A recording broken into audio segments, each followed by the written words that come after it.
Last offseason, Trey Turner signed one of the richest Who's contracts Trey in Turner? Philadelphia Like, Phillies seriously, I history, want to and went know. on to be one of the worst players on the team for the first half of the season. But one day, a content creator by the name of the Philly Captain decided to put out a video saying, hey, I know Trey Turner's been awful, but instead of booing him every time he comes up to the plate, let's give him a standing ovation. So they did, and he almost instantly became one of the best players on the Phillies for the rest of the season, and at points, one of the best players in baseball. Now you're probably asking yourself, why did I just tell you a random baseball story? Look, a standing ovation probably isn't going to save Jonathan Huberdeau's season and magically turn him back to being one of the best players in the NHL offensively, but positivity goes a long way, and that's why I really tried to have this guy's back, and I was really rooting for him to be back. I made videos talking about how excited I was that he was showing flashes of his old self, especially in the preseason. Like, by all accounts, this guy's a great person off the ice. Like, he's very well liked, and, I mean, media members, teammates, ex-teammates, people love this guy. So I wanted him to bounce back, not just for the team to have success because of it, but because I think he deserves it as a person. Now, that doesn't mean you can just ignore the facts, and the facts are he deserved to be benched in that game against Nashville yesterday. As humbling and public of an experience that must have been, I mean, it was all over Sports Center, social media, everything within minutes. That's professional sports. That's the business. That's part of the reason he gets $10.5 million a year. That type of public scrutiny comes with the job.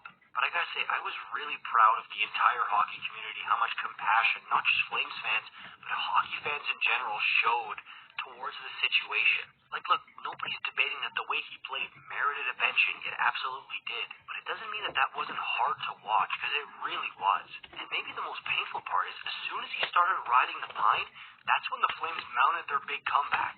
And again, the cameras are on him, the arena attendant might as well put a spotlight on the guy. It's so public here, so you really hope that it sends the message that Ryan Huska wants to send. And let me be clear, I'm not bashing Ryan Huska for doing this. I actually respect it a ton.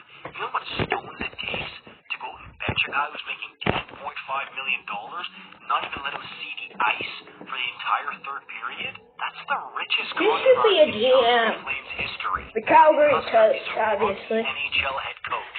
That took some He should be a GM. And I absolutely love it from this guy because it sends a message up and down the lineup. I don't care who you are, how much money you make, or what you ate for breakfast this morning. If you're not playing how I like you to play, you're going to sit.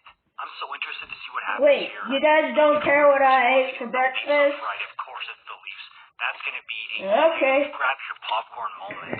If he plays awful in the next game too, then you're looking at maybe a healthy scratch, which would make even more headlines.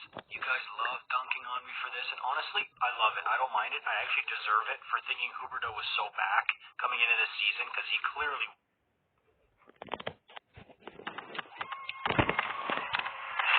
Get Google Pixel 8 Pro free with eligible trade-in at AT&T. Funny little sequence led to a goal scored by Alex Tuch Tuesday night against the Canes. Paterka goes on a breakdown. Where are you tucking in? And just gets Your shirt? absolutely mauled by the Sabres defender. Chetfield dumps him into the corner and skates away, probably assuming he was getting a penalty on the play, but alas, he would not. He also clearly forgets he's playing hockey, and he just leaves the puck with Paterka on the ice. He puts the puck into the slot, but Seth Jarvis gets there first. But then old Alex Tuch comes flying in like Gandalf showing up to the Battle of Helm's Deep as he poke checks the puck, Ransom makes a quick pad save, but Tuch strikes back, finally home and tying the game at once. Just a great play by Paterka to keep the play alive after being mauled and making the play on his bottom. And now old Tucker has That's what he said. back games after netting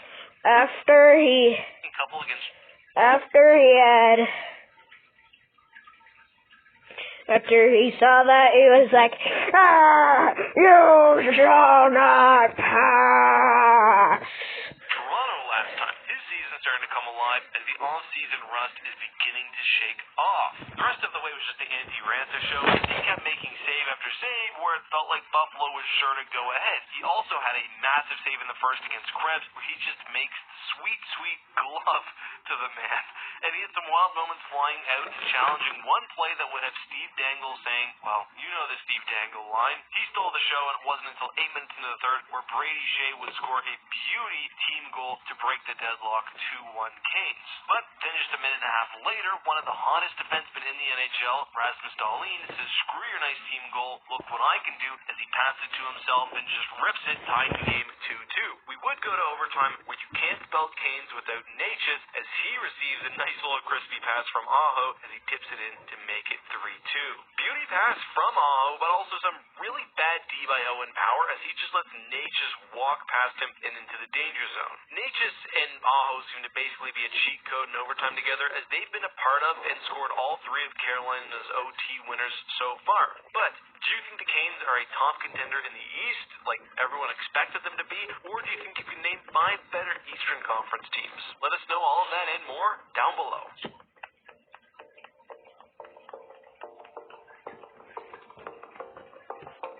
Alrighty.